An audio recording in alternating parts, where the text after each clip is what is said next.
Good evening, all. Welcome to St Mary's, where Norwich's relegation situation has taken a turn for the worse, really. A 2-0 defeat here to Southampton. A Southampton team in good form. They now have only lost one of the last 10 Premier League games. Ahead of the weekend action, they move up to 9th. And they were deserved winners. If you just look at the stats, 59% of possession, 27 shots and 9 on target to 8 shots and 1 on target for Norwich. Norwich had to make 40 clearances. They faced 13 corners. Now, Southampton aren't Liverpool or Manchester City, of course. There certainly wasn't a player of the calibre of Mo Salah or Sadio Mane on the pitch this week, but they were overwhelmingly deserved winners, I would say, at the end of the day. So I'll keep the verdict fairly short. One bit of good news, there's a quiet lawnmower, which is probably a first in ever doing these verdicts.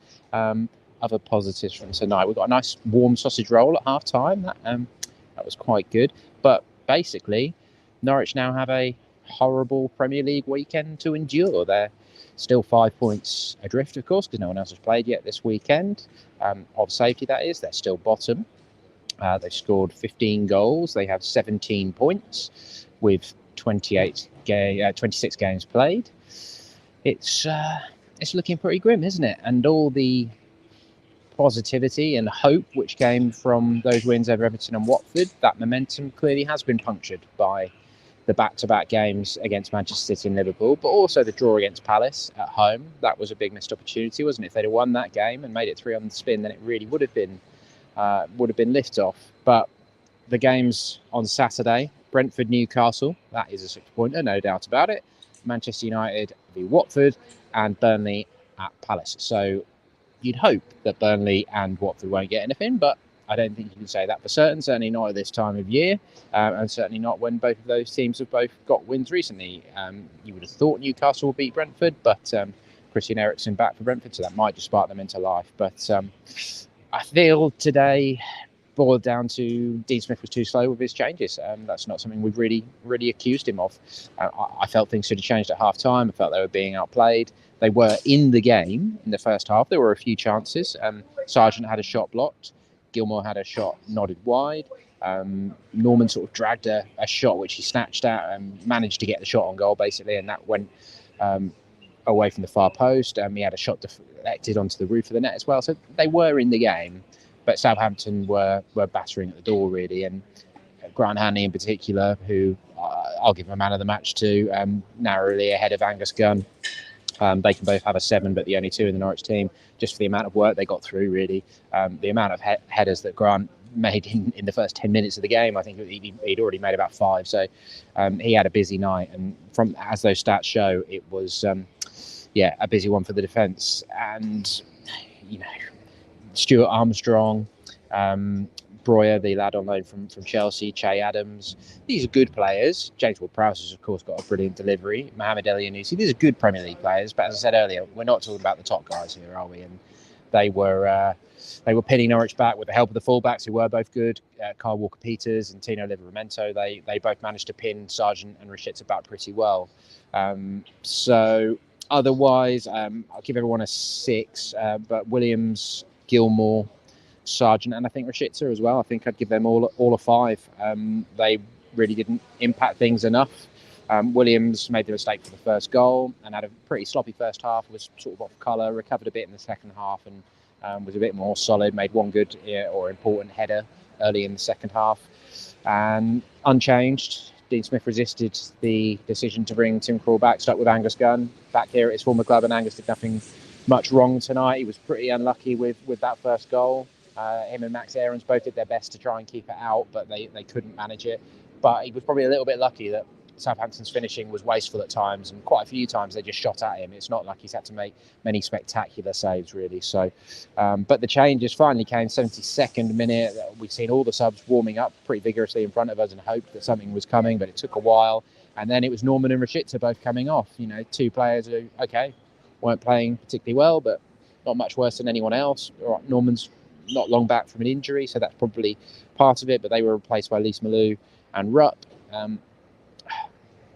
If Norwich is going to stay up this season, you need Norman, Rashica Pookie at a minimum firing in terms of moving forward, don't you? And to see them come off, I found a little bit perplexing. Leeds Malou and Rupp did inject some urgency. They were a bit better. They switched to a 4-4-2 diamond with McLean at the with Gilmore at the base of it initially, Leeds Malou and McLean in the middle, and then Rupp at the tip of it. But they were sort of all moving around a bit, and that allowed Sargent to get up top with Pookie in it.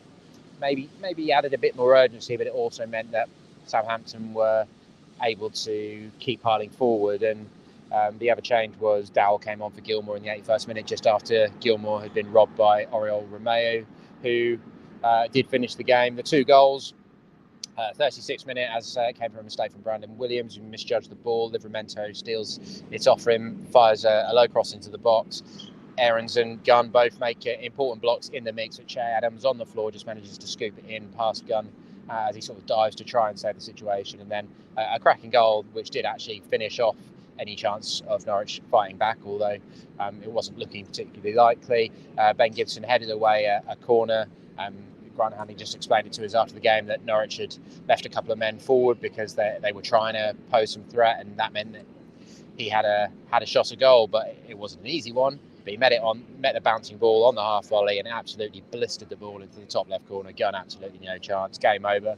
And this place was in party mode. Ralph Hasenhuttl were really celebrating that one because things are going very nicely for them. They're not looking anywhere close to relegation danger. So I'll leave it there. I don't think I need to go for any more chances tonight. You can watch the highlights if you so wish, although probably a good idea is to switch off from the football for a bit this weekend. That's certainly what Norwich need to do. Just speaking to the captain after the game there, he said it doesn't really matter about what the other teams do. There's no point them sitting there and wringing their hands and worrying, because the only thing they can control now, as ever, is that they've got to win games. And if they do not beat Brentford, I don't even think it's one that, if they drew, it would be enough. Because if they don't win, then I struggle to see how the Carrow Road faithful are going to be united in their belief that this is going to happen.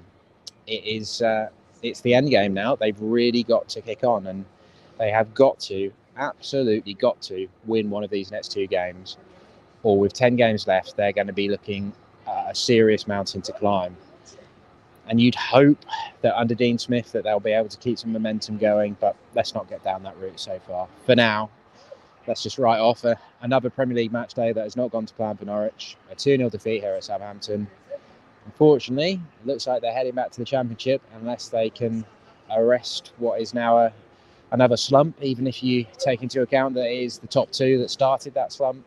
A defeat here at a good Southampton team, but they're heading towards relegation unless they can turn things around, and it's got to start against Brentford at Carrow Road next Saturday, when I guess they need the fans to really make an occasion of it, to really drive them on for every minute of that game, because if they were to lose it, it's going to be a pretty grim end to the season again. Thanks for watching. Let me know what you thought of the game in the comments below.